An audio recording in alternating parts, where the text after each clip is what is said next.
Deus não está morto, vive está aqui dentro de mim, rugindo como leão. Meu Deus não está morto. Graça e paz, amados irmãos. Estamos aqui mais uma vez para passar um momento de reflexão à palavra de Deus. Queremos agradecer a todos que têm assistido os vídeos, que têm compartilhado. Que Deus os abençoe. Vamos passar a um momento de louvor e logo em seguida estaremos ouvindo a palavra da parte do Senhor através do presbítero Nilson.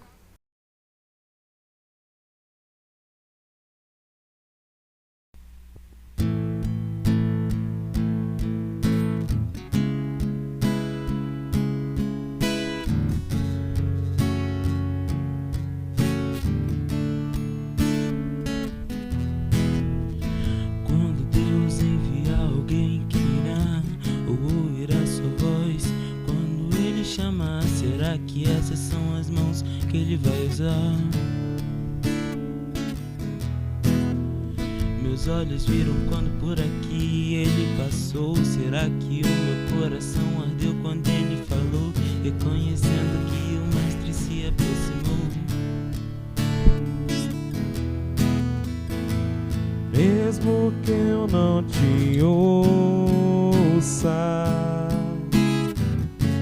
pois o mundo faz de tudo pra te calar, tu renovas minhas forças, me põe de pé e diz pra mim que tu me aceitas, e o sacrifício sou eu no teu altar, sou teu. Vou preparar o teu lugar. Vem reinar, Deus de amor santo, meu Jesus vive. Ele é tudo pra mim. Ele é tudo pra mim. Oh, quero trazer à memória o que me traz esperança, o melhor, os sorrisos de idosos e crianças, enquanto a vida, a esperança. Daqui a um tempo tudo isso vai ser um marco na lembrança. Deus é o alfa e o ômega, o princípio e o fim. Nada escapa do grande Jeová Shalom. Ele sabe de tudo, ele cuida de tudo. Todo controle tá na palma das suas mãos. O mais doce mel, o mais amargo fel. Nada é por acaso embaixo dos céus. Comunicado de última hora, acabam de ser fechadas igrejas e escolas, mas não sei de que igreja estão falando, porque a verdadeira igreja é os chamados para fora. Deus mostra a sua glória enquanto você conta as horas, fazendo história pelo decorrer da história. Vem reinar, Senhor, a sua igreja te clama. Só sua palavra é santa, só sua palavra é santa. Pois em meio à crise tu traz paz ao coração. Tu és maior que a minha aflição, e mesmo quando não vemos solução, tu és maior que a depressão. O seu amor tem reciprocidade. Tu és maior que a minha ansiedade. Ó Senhor, te adoro com alegria. Tu és maior que uma simples pandemia. Senhor Jesus, eu me entrego a ti. Senhor Jesus, vem reinar em mim. E mesmo que pareça estar pior, eu sei, meu Deus é maior. Meu Deus é maior. Meu Deus é maior. O dia do Senhor virá. Minha esperança me alimenta. Meu Deus é maior. Ele é maior, ele é maior. Sim, sim. Meu Deus é maior. Ele é maior, ele é maior. Sim.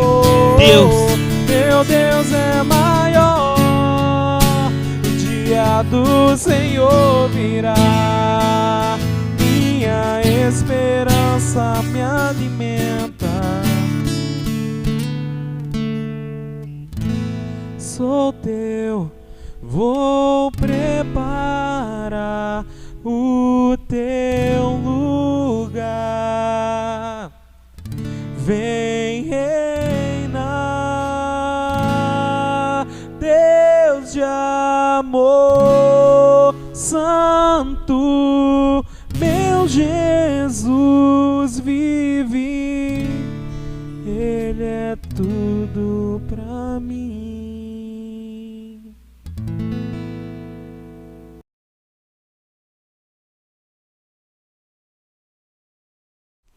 A graça e a paz do Senhor Jesus a todos os irmãos. Sejam todos bem-vindos a mais este culto de louvor e adoração do nome do Senhor. Meu nome é Nilson, sou presbítero, sou membro desta igreja há 29 anos e nesses 29 anos nunca passei por uma experiência dessa. Sempre cultuei a Deus no templo, com os irmãos, em comunhão, mas hoje nós estamos impedidos de estarmos no templo, em quarentena nas nossas casas, mas louvado seja o nome do Senhor, porque nós, embora estejamos em quarentena, estejamos presos, a palavra de Deus ela não está presa, ela continua sendo pregada por meio dos veículos de comunicação. E eu gostaria, na noite deste dia, de estar meditando com os irmãos na palavra de Deus que se encontra lá no livro de Números, 4º livro da Bíblia, no capítulo 22, dos versículos 1 a 6, onde conta a história de duas pessoas, um profeta e um rei. E o título da mensagem de hoje é Atitude certa, propósito errado. Vou repetir. Atitude certa, propósito errado. Vamos à leitura do texto. Tendo partido os filhos de Israel, acamparam-se nas campinas de Moabe, além do Jordão, na altura de Jericó. Viu, pois, Balaque, filho de Zippor, tudo o que Israel fizera aos amorreus. Moabe teve grande medo deste povo, porque era muito, e andava angustiado por causa dos filhos de Israel. Pelo que Moabe disse aos anciões dos moabitas: agora lamberá esta multidão tudo quanto houver ao redor de nós, como o boi lambe a erva do campo. Balaque, filho de Zippor, naquele tempo, era rei dos amorreus. Enviou ele mensageiro a Balaão, filho de Beor, a Petor, que está junto ao rio Eufrates, na terra dos filhos do seu povo, a chamá-lo dizendo: eis que um povo saiu do Egito, cobre a face da terra e está morando de fronte de mim. Vem, pois, agora, rogo-te, amaldiçoa este povo, pois é muito numeroso, pois é mais numeroso do que eu, para ver se poderei ferir e lançar fora da terra, porque sei que a quem tu abençoares será abençoado, e a quem tu amaldiçoares será amaldiçoado. Balaão era profeta, e o texto nos fala aqui que ele morava em Petor, era filho de Beor, a única informação que nós temos a respeito dele. E eu percebo aqui a primeira atitude errada de um profeta, porque a palavra de Deus diz que a função do profeta é falar de Deus ao povo. E Balaão, melhor dizendo, como profeta, eles teriam que estar no meio do povo de Deus para estar falando. E o texto diz aqui que eles não estavam, ou seja, não estava junto de Israel, do povo de Deus. E talvez essa foi a grande oportunidade que Balaque teve de, ou seja, pensar numa estratégia. Porque a informação que chegou até Balaque, do povo de Deus, era que era um povo que invadia as terras, que guerreava, que vencia, que levava cativo, que matava os seus homens. Mas se você voltar para o capítulo 21, você vai perceber que a atitude do povo de Israel sobre a orientação de Moisés, na direção como líder de Moisés, o comportamento deles não era bem esse, a não ser que a resposta fosse errada. Veja o que diz no capítulo 21, no versículo 21 e 22, quando Israel foi vitorioso sobre Sião, rei de Hesbão, O texto diz o seguinte: então Israel mandou mensageiro a Sião, rei dos amorreus, dizendo: deixa-me passar pela tua terra, não nos desviaremos pelos campos nem pelas vinhas, as águas dos poços não beberemos, iremos pela estrada real até que passemos o teu país. Ou seja, essa foi a mensagem que Israel enviou a Sião, rei de Hesbão. A resposta dele vem mais adiante, quando ele fala, não, versículo 23, porém Sião não deixou passar a Israel pelo seu país, antes reuniu todo o seu povo e saiu ao encontro de Israel no deserto.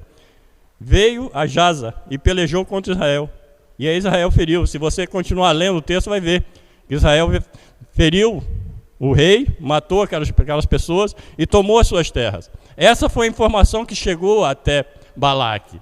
E isso trouxe medo ao seu coração, trouxe medo ao povo de Moabe. Moabe era uma região que, se nós formos nos situar hoje, ou vermos onde se localiza hoje, é uma faixa de terra montanhosa, no que é hoje a Jordânia. Então, ou seja, a veracidade da palavra de Deus. Ou seja, fica localizado ao longo da margem oriental do Mar Morto. Então, é bem conhecido dos irmãos. Mas a história aqui é exatamente, que eu gostaria de transmitir aos irmãos, é exatamente a atitude deste profeta. Porque ele recebe mensageiros da parte de Balaque. E é curioso que Balaque, ele foi astuto, ele falou, esse povo é um povo abençoado por Deus. Eles alcançam vitória sobre os reis, porque Deus é com ele, porque Deus os abençoa. Eu vou mandar mensageiro a Balaão, que era considerado um profeta mercenário, que tinha um interesse financeiro. Aí mandou, no versículo 3, o versículo 5, melhor dizendo, fala isso, quando ele diz, enviou ele, Balaque, a Balaão, mensageiros, Balaque, filho de Beor, a Petor, que está no rio, junto ao rio Eufrates, na terra dos filhos do seu povo, a chamá-lo dizendo, eis que um povo saiu do Egito, cobre a face da terra, e está morando de frente de mim. Vem, pois, agora, rogo-te, amaldiçoa este povo, pois é mais poderoso do que eu, para ver se poderei ferir e lançar fora da terra, porque sei que a quem tu abençoares será abençoado, e a quem tu amaldiçoares será amaldiçoado. E é curioso que me faz lembrar aqui, quando Deus chama a Abraão da sua terra, se tu uma bênção, abençoarei os que te abençoarem e amaldiçoarei os que te amaldiçoarem. Talvez Balaão não tinha essa consciência, porque se ele amaldiçoasse o povo, ele seria amaldiçoado. Mas aí vem essa sequência, ou seja, Balaque pensou, vou agir, eu vou usar as mesmas armas que eles usam, a bênção de Deus. E a função do profeta era falar de Deus ao povo, tinha essa função, ou seja, e existia na época um pensamento, ou uma corrente de pensamento, que o profeta, quando amaldiçoasse uma nação, essa nação seria amaldiçoada. E quando ele abençoasse, essa nação seria amaldiçoada. Então Balaque pensou, vou enviar, ou seja, uma oferta, já que Balaão ele tinha essa tendência para o bem material, ele enviou. E aí o texto, versículo 5, fala isso, que nós lemos. Fala que ele enviou um mensageiro com ofertas. Se você for, a gente não vai ler o texto porque o tempo não nos permite, mas se você for ler mais adiante, vai ver que ele envia alguns mensageiros ou alguns príncipes com a oferta a Balaão, ou seja, eu vou te dar uma oferta. E Balaão, quando chega aqui no versículo 7, né, diz, foram os anciões dos moabitas e os anciões dos medianitas, levando consigo o preço do encantamento, e chegaram a Balaão e lhe referiram as palavras de Balaque, ou seja, chegou até Balaão. Eles foram até Balaão e fizeram uma oferta, ou seja, ofereceram algo para que ele amaldiçoasse o povo de Israel. E aí, Balaque, ele tinha uma religiosidade suficiente para entender que havia um Deus que abençoava aquele povo, ele já tinha um conhecimento, E ele sabia, ele disse: eu vou consultar Deus, fica aqui essa noite, que eu vou consultar Deus a respeito dessa situação. E aí no versículo 8 fala isso, né? Balaão lhes disse: ficai essa noite aqui, e vos trarei a resposta, como o Senhor me falar. Então os príncipes dos Moabitas ficaram com Balaão. Então, versículo 9, ou seja, Balaão, o interesse, né, falou: vou consultar Deus, vamos ver o que Deus vai falar. Então Balaão veio, Deus a Balaão e disse: quem são esses homens contigo? Respondeu Balaão a Deus: Balaque, rei dos Moabitas, filho de Zipo, os enviou para que me dissessem: eis que o povo que saiu do Egito cobre a face da terra, vem pois agora, amaldiçoa-o, talvez eu possa combatê-lo e lançá-lo fora. Então, ou seja, Balaão faz essa consulta a Deus, mas certamente nós que conhecemos a vontade de Deus, sabemos que a resposta, ele já tinha essa resposta. Porque se eu sou um profeta que tenho que falar de Deus ao povo, e eu tenho que profetizar a bênção na vida das pessoas, eu jamais aceitaria, se eu realmente sou um servo de Deus, que tem um compromisso com Deus, eu jamais aceitaria uma situação dessa. E aí, Deus dá uma resposta a Balaão. No versículo 12, então disse Deus a Balaão: não irás com eles, nem amaldiçoarás o povo, porque é povo abençoado. É curioso que, quando muitas vezes a cobiça de pessoas, de certas pessoas, mesmo tendo, aqui Balaão era profeta, mas ele se sentiu balanceado por essa oferta e ele consultou a Deus. E aí Deus dá uma resposta: você não irás com eles, vocês não vão com eles. E aí esse povo, esses príncipes voltam e relatam a resposta de Balaão. E aí, ele não satisfeito com isso, ele envia mais príncipes com uma oferta maior.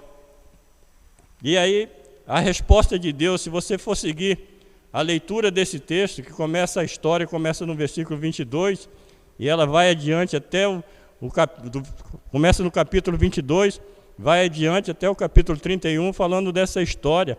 E se os irmãos continuar lendo o texto, quando Balaão se levanta para amaldiçoar o povo, Deus faz com que ele abençoe. Porque não tem como você se levantar contra Deus.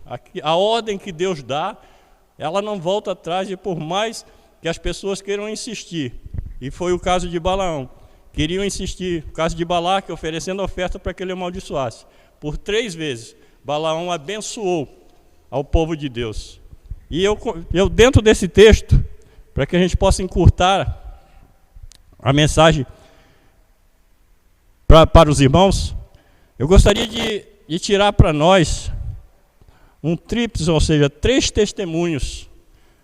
Primeiro de Balaque, segundo de Balaão, e o testemunho de Deus. Ou seja, dentro desse texto, o primeiro testemunho foi de Balaque, ou seja, quanto ao povo de Deus. No versículo 3 ele fala: Moabe teve muito medo, ou seja, teve grande medo deste povo, porque era muito e andava angustiado por causa dos filhos de Israel. Ou seja, a notícia que chegou a Balaque era que aquele povo era um povo abençoado. Eles alcançavam vitória em tudo o que eles faziam. Então, ou seja, nós como povo de Deus hoje, será que nós temos, o inimigo tem nos visto dessa forma, como um povo vitorioso, como um povo que realmente alcança vitórias, mesmo em meio às lutas? Esse é o primeiro ponto que eu gostaria de refletir com os irmãos. Ou seja, Balaque, o povo de Deus, demonstrou que Deus era com eles. Segundo, a religião, ou seja, o segundo testemunho foi a religião, ao mandar buscar Balaão ao invés de guerrear contra Israel. Ou seja, Balaque, eles tinham Deus, Baal Petor. Se você for mais adiante, você vai ver que eles tinham esse Deus. E ele entendeu que o Deus dele não era suficiente para fazer com que ele alcançasse vitória. E aí ele vai atrás, ou seja, busca um profeta que tinha a função de falar do Deus de Israel. Ou seja, ele viu que a religião, ela não, nessas horas, ela não nos traz resposta. Deus traz resposta para o seu povo. E terceiro, a inutilidade da idolatria, já que nela não achará poder algum. Ou seja, as pessoas que adoram a outros deuses que não é o Deus verdadeiro, e a Bíblia chama isso de idolatria, no momento da dificuldade, no momento da angústia, no momento que eles não conseguem achar um escape, eles entendem que há um Deus que está acima desses deuses. E é esse Deus que ele recorre. Foi exatamente isso que Balaque fez. Recorreu ao Deus de Israel, ao Deus do profeta. Então, ou seja, esses três testemunhos, primeiro do povo, primeiro da inutilidade da religião e da inutilidade da idolatria. Esse foi o testemunho que Balaque teve nesse episódio. Mostrou claramente isso. Segundo o testemunho de Balaão, quando ele diz, né, ou seja, esse triplo testemunho de Balaão. Primeiro, entre o conhecimento e a vontade. Ele teve esse primeiro conflito. Ou seja, entre o conhecimento e a vontade. Sendo que Balaão conhecia quem era Israel. Mas ao invés de mas mesmo assim, queria ganhar seu salário. O versículo 7 fala isso. Ou seja, então foram os anciões dos Moabitas e os anciões do Midianita, levando consigo o preço do encantamento. E chegaram a Balaão e lhe referiram as palavras de Balaque. Ou seja, ele sabia da vontade de Deus. Nós vamos ver mais adiante. E se ele era profeta, ele já sabia, ele conhecia a palavra de Deus. Porque ninguém é profeta sem conhecer a palavra de Deus. Então, ou seja, ele foi envolvido, ou seja, nesse pensamento. E muitas vezes as situações adversas, talvez sendo cristão, e nós estamos sujeitos a essas situações, mas existem situações muitas vezes que a gente fica naquele dilema. Eu aceito ou eu não aceito? Mas como cristão, eu te falo, se vem do inimigo, nós não podemos nem pensar em aceitar. Nós devemos rejeitar aquilo que vem do inimigo. Mas Balaão, entre a consciência, ou seja, entre o conhecimento e a vontade, ele preferiu ficar com a vontade, não com o conhecimento que ele tinha da palavra de Deus. Segundo, entre o desejo e a consciência, ou seja, esse outro conflito que existia dentro dele, ou seja, o meu desejo é de me dar bem, mas a minha consciência, será que eu devo fazer isso? Então, ou seja, entre o desejo e a consciência, a cobiça venceu, apesar da vontade divina ter sido claramente revelada, conforme a gente disse no versículo 12. Então disse Deus a Balaão: não irás com eles, nem amaldiçoar este povo, porque é povo abençoado. Deus já havia dito isso para Balaão, mas mesmo assim ele ficou nesse conflito, ou seja, faço ou não faço. Ele sabia, e nós sabemos, você que conhece a palavra de Deus, você sabe qual é a vontade de Deus para nós. De nós sermos bênção, jamais sermos maldição.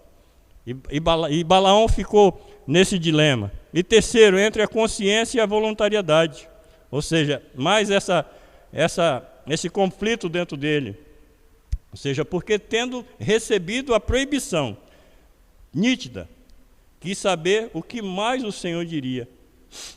No versículo 19, ele diz, né? Agora, pois, rogo-vos que também aqui ficais esta noite, para que eu saiba o que mais o Senhor tem a me dizer. Então, ou seja, ele insistiu, ou seja, é curioso que quando Deus fala, e o texto diz aqui, né, que foi nítida a resposta de Deus à pergunta de Balaão: você não vai com eles. E aí que no versículo 19 ele já vai. Fica aqui essa noite, porque na primeira resposta negativa de Balaão, aqueles príncipes voltaram a Balaque e falaram para ele aquilo, qual tinha sido a resposta. Balaque não satisfeito, e o inimigo nunca está satisfeito com a primeira resposta negativa da gente, pela primeira investida que ele faz contra nós, ele vai insistir mais vezes, e aí talvez com uma força maior, com um número maior de pessoas, e foi exatamente o que Balaque fez. Enviou mais príncipes com uma oferta maior a Balaque, e aí a resposta. É curioso que esse conflito, quando existe, a gente fala coisas que muitas vezes a gente não pensa, né? No versículo 18, a resposta de Balaão foi aos oficiais de Balaque: ainda que Balaque me desse a sua casa cheia de prata e de ouro, eu não poderia traspassar o mandato do Senhor, meu Deus, para fazer coisa pequena ou grande. Ou seja, essa foi a palavra de Balaão a Balaque, aos príncipes de Balaque. Mas se você for mais adiante, Balaão volta a perguntar a Deus no versículo 20: veio, pois, o Senhor a Balaão de noite e disse: se aqueles homens vieram chamar-te, levanta-te e vai com eles, todavia farás somente o que eu disser. Então, ou seja, Deus aqui, à primeira vista, a gente imagina que Deus estava dando permissão, mas até essa permissão que Deus deu a Balaão era uma repreensão. Então, e finalizando, nós vemos aqui a tríplice reprovação de Deus a Balaque, né? Primeiro, até a permissão de Deus, conforme eu falei, que Deus deu, foi uma reprovação da fraqueza de Balaão. No versículo 20 fala isso. Que a gente diz aquilo que eu já até li, né? Ou seja, vai com eles. Já que você insiste, vai com eles. Foi uma repreensão. Segundo, a palavra divina já tinha sido promovida no versículo 12. Já tinha sido pronunciada. Ou seja, você não vai com eles. E aí, Deus ele não volta atrás na sua palavra. Aí você pode dizer: Deus falou que você não iria, agora Deus está falando que ele iria. Mas esse ir de Deus para Balaque talvez seria para ver se ele caía em si, e a resposta fosse: não, eu não vou com eles. E aí, em terceiro, as circunstâncias que Deus impõe para dificultar o caminho do pecado, muitas vezes nos revelam o nosso erro. Versículo 22 a 26 fala isso, né? Ou seja, Deus usou um animal irracional para abrir os olhos do profeta. Ou seja, é uma história bem conhecida. Muitas vezes, quando se pensa em Balaão, pensa na jumenta. Ou seja, Deus fez com que a jumenta falasse para abrir os olhos do profeta. Então, ou seja, que a minha mensagem nesta noite, se você talvez não guardar nada do que eu tenho te falado, mas se você se atentar para o versículo 12, quando diz a palavra: não irás com eles, nem amaldiçoarás, porque é povo abençoado. Que você saiba, meu irmão, que você é povo abençoado por Deus. Se você está no centro da vontade de Deus, tenha uma certeza que não é esse problema de pandemia, desse Covid-19, que vai trazer, ou talvez até ceifar a nossa vida, porque Deus ele tem nos abençoado tanto. É aquilo que eu volto a dizer: a nossa esperança em Cristo ela não está limitada apenas a este mundo. A nossa esperança em Cristo está nos céus, ou se Ele vier, ou se eu for levado às alturas, eu vou estar com Ele, para a glória do nome dEle. Que Deus possa abençoar a sua vida, e que você realmente tire lição para a sua vida. O inimigo, ele sempre vai usar as nossas fraquezas para querer tirar proveito, muitas vezes não só para prejudicar você ou para vir uma maldição sobre a sua vida, mas muitas vezes você sendo usado como um veículo de maldição para outras pessoas. Que você esteja atento nessa situação. Por isso que eu disse, o tema foi a atitude certa. Ou seja, Balaão buscou a Deus, Balaque buscou o profeta, mas o propósito dessa busca era errada. Não era para abençoar o povo. A proposta, ou o propósito, era de amaldiçoar. Que você realmente reveja qual tem sido a sua atitude, qual tem sido o seu propósito diante de Deus. De ser bênção, de buscar a Deus para abençoar as outras vidas. Que Deus possa abençoar ricamente a sua vida para a glória do nome dEle. Amém. Vamos orar. Pai, em nome de Jesus, a minha oração a Ti, Deus, que Tu não permitas que o inimigo muitas vezes venha nos usar para ser maldição na vida de alguém, na vida do nosso irmão, para que nós sejamos, ó Deus, realmente instrumento de bênção nas mãos do Senhor. Longe de nós, ó Deus, sermos Balaões, que venhamos, ó Deus, receber a oferta do inimigo e muitas vezes nos sentir balanceado. Que nós possamos, ó Deus, rejeitar todo intento maligno, toda a oferta que o mundo nos oferece, que o inimigo nos oferece, para que nós sejamos, ó Deus, realmente instrumento de bênção nas mãos do Senhor, para a glória do Teu nome, é que eu te oro e te agradeço. Em nome de Jesus. Amém e amém.